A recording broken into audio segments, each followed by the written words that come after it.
be in a place where I can even manage to accumulate such an amount of money, even actually more than that. And the story will make you rethink what you think you need to have for you to have finances. I started from zero, I started from scratch, and this is one story that will help you at whatever stage of the journey you're at. Yeah, be it you're from privileged or not privileged, you still can learn a number of things from the book. Yes.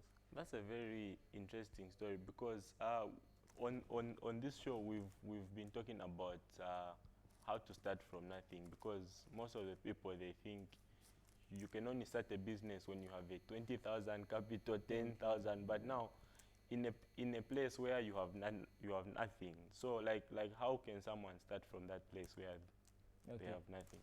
So one interesting thing I would like to quote, which is not written in the book, but there's one, I was listening to one great speaker who said, the problem is not lack of resources, but our problem is lack of resourcefulness. Oh. So those are two different things. It's not that we don't have resources as a nation, as individuals, but our ability to think resourcefully.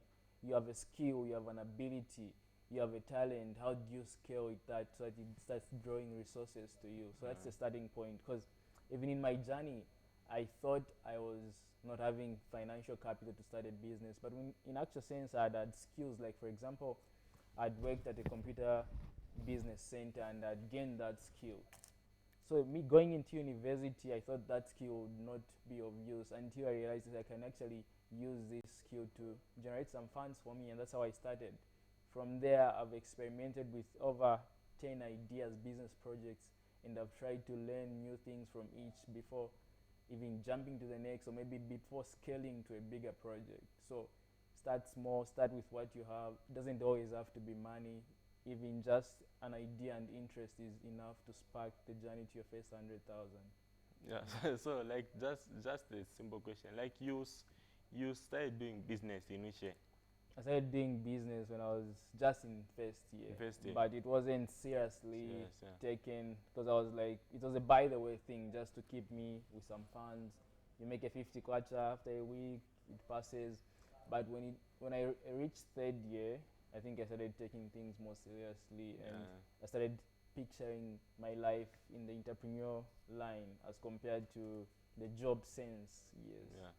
Yeah, because looking at the nature of the course that you did, engineering, mining engineering, right? Yeah, because like I have a lot of friends who are doing that same course. They always complain to say, no, that course is hard. You can't do business and engineering. Like what was your balance? Okay, so I think that's one other interesting question, like I've been asked by most students. So you find when you're in university, we are mostly told to say this is where you get your degree, and anything outside that shouldn't consume your time. But I think university should be a place where you get to discover who you are, you get to learn more about yourself, and we only learn about ourselves by experimenting, by failing, by willing to learn new arts. So there are times where you have free time, like outside school. Other people use it to play FIFA. Other people use it to watch soccer. Especially in school. schools. FIFA is the thing. Everyone wants to be there. But I started drawing myself outside of that and used that extra time I was finding to focus on my entrepreneurial journey and investing in reading, investing on starting small ventures, and just gathering as much information and lessons as I continue to equip myself in the journey of entrepreneurship. So it's a lie for someone to say they're in school and they have no time. That's a lie. That's the biggest lie I would ever tell, because mostly people at home think school is tight, like there's an assignment, but there's always free time. And you know where to allocate the time if you see the importance of where you're supposed to place it. So it's easy. Even if you're doing an engineering program, you can easily scale off some time to say, okay, this I'll focus on. Even 30 minutes a day, 1 hour a day is a lot of time to focus on a skill, to focus on a venture. And by the time you graduate in 5 or 4 years' time, you'd have gained a lot of experience and a lot of information, and you'd have had a lot of self-awareness about where you want to go next after school. Because you find we have a lot of graduates that are stuck after school because they went in school just for the paper and forgot that there's a lot you can do within school. Yes. Yeah, there's plenty of time. Yeah, because most of the people, the moment that they get in school, they lose so much focus because they begin to focus more on assignments. No, I have to pass a test. So like, did you go in school with that mentality to say, ah, then just having a clear pass, see, it's fine for me, or you had a mentality where you were saying, no, me, I just want to get an A or an A plus? Okay, so one other interesting thing is that when you're in school or when you're pursuing anything, you should be able to know exactly what you want at the end of it all.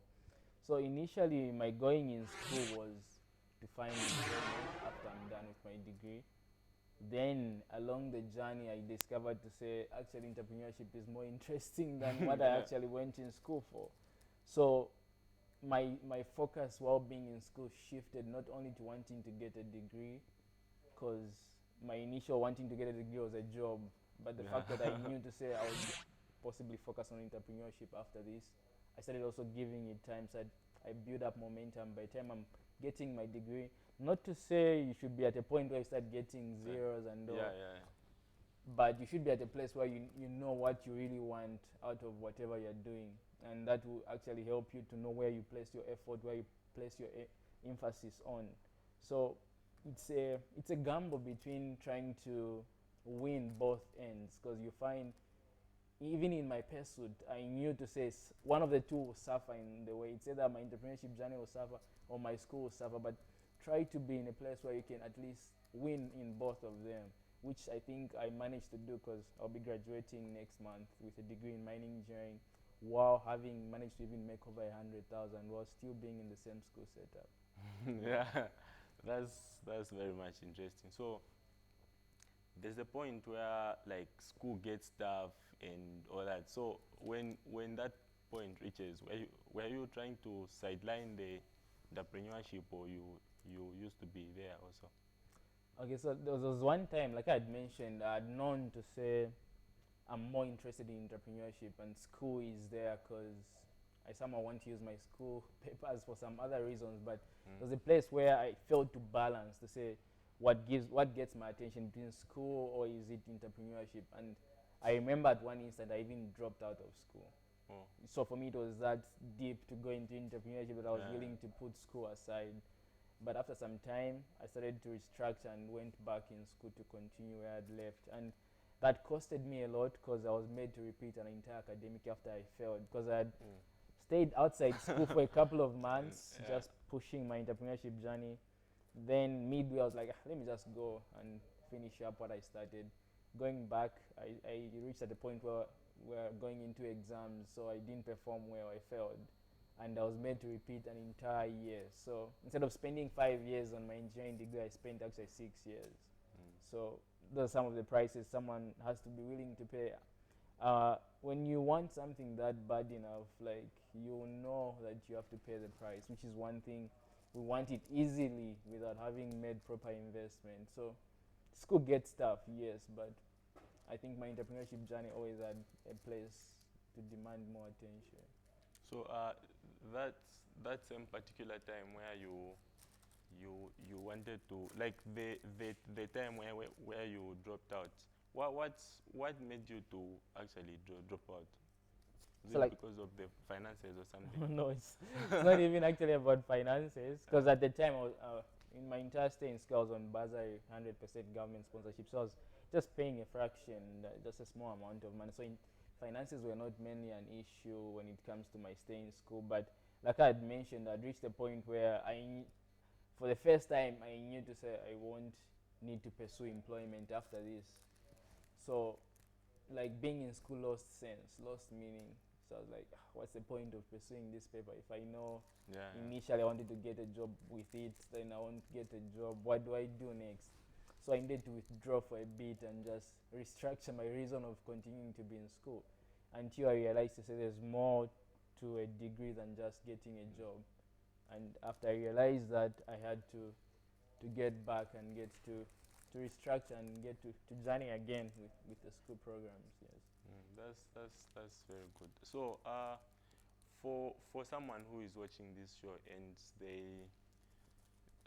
they are in a point where they want to balance the two, and they want to be getting A pluses, and they also want to be, they also want their businesses to be doing like, what can you tell them?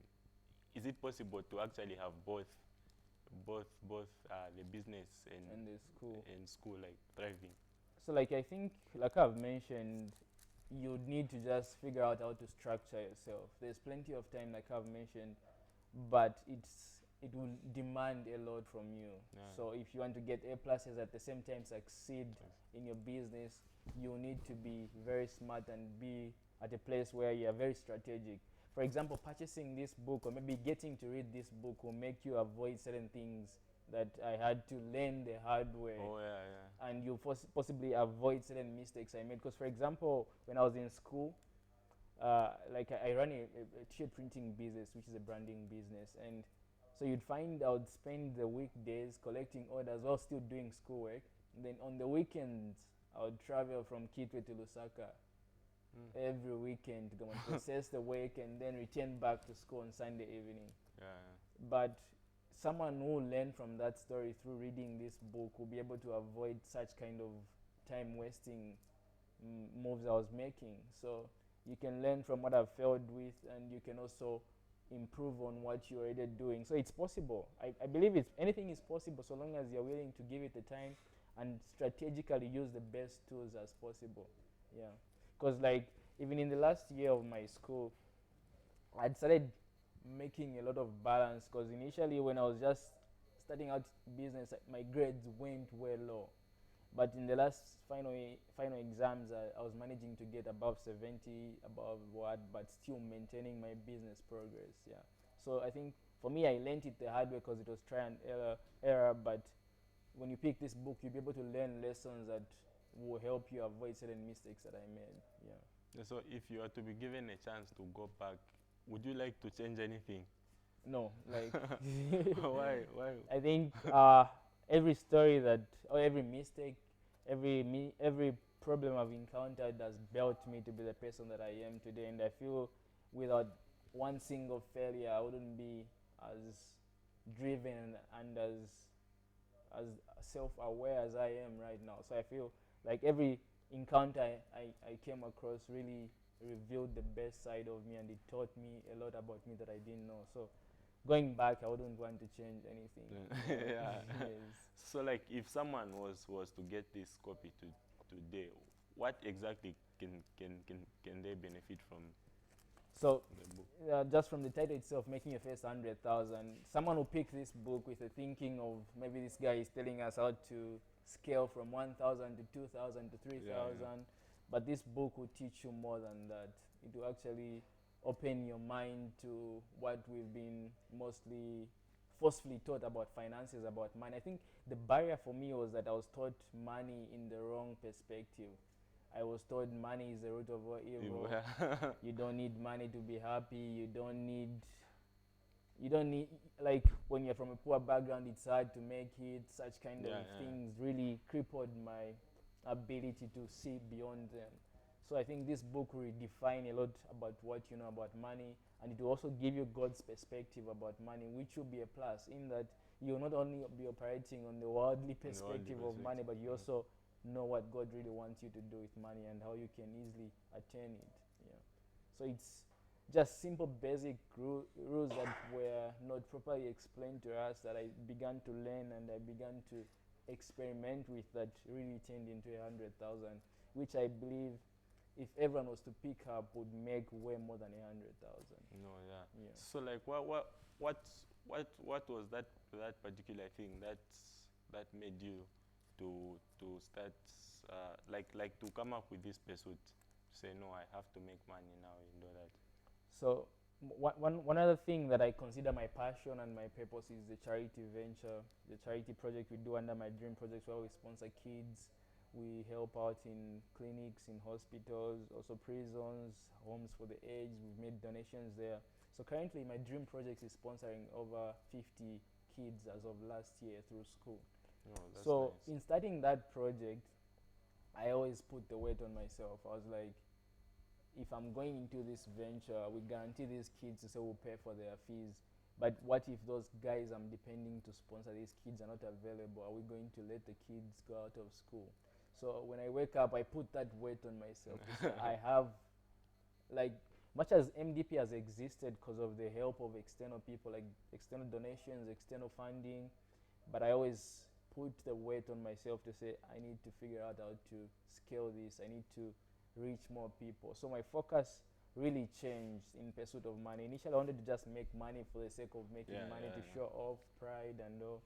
And I reached a point where I realized to say there's more use for money than just showing off. Yeah, so that is my motivation to even drive my ventures, my businesses, and my investments, so that I can be of more use to society and influence a lot of people positively. Yeah. Like what can you tell someone who is watching us right now?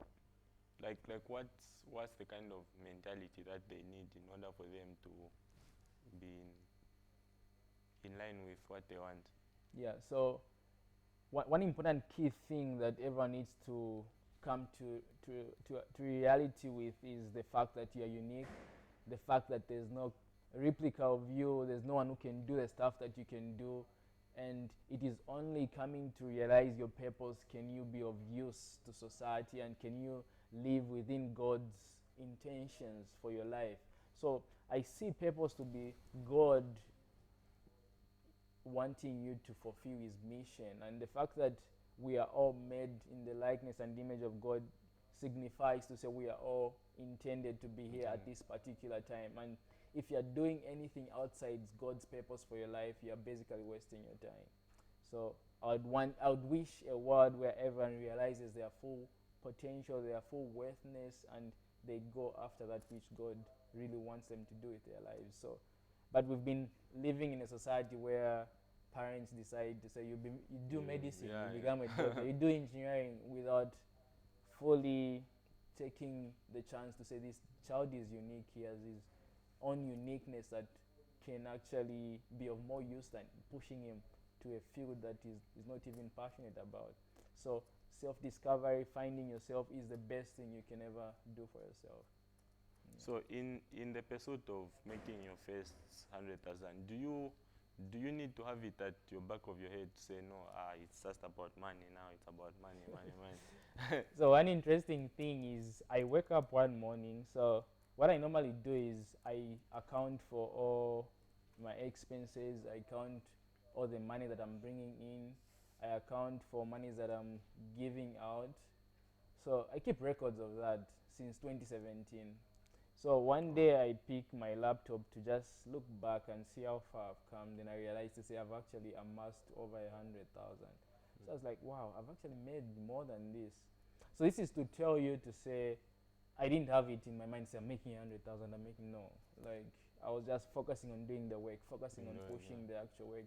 I get a deal with a client, I make sure I deliver the best I can, so that I keep connection with them, I keep them in my contact circles. So it shouldn't be about I want to make that money. Yeah, having a goal and a target is good, but your focus should be what value are you adding in your business, in your work, in your whatever area you're working, be it an opportunity to be at this station, what value are you bringing to this place, not just focusing on how much you're generating out of it. Really makes you do the right stuff and makes you stay focused in the long run. Yeah. Okay, so the last question now, what would you like to be remembered for? So, this is a very interesting question, because, I've often tried to think of a place where I'm gone, like where you put yourself in a scenario, like I'm not here, then what are people saying about me? But which is something that would be sounding contradictory to what most common beliefs have. I would not want to predict what people should remember about me, but I would mostly just want to go knowing to say I've fulfilled God's calling for my life. It's not my decision for people to remember or not to remember. I think that's not primary to me. What's primary to me is that I've fulfilled God's mission. So what people remember will be up to them. Possibly I won't even know what they are remembering, but I'm more focused on giving what I feel I came with and emptying myself to the world. Yeah. Thank you so much for joining us. It's high time now that we say bye-bye. Thank you for tuning in today. See you next week. Thank you so much. Appreciate it. Yeah, we have asking for help. So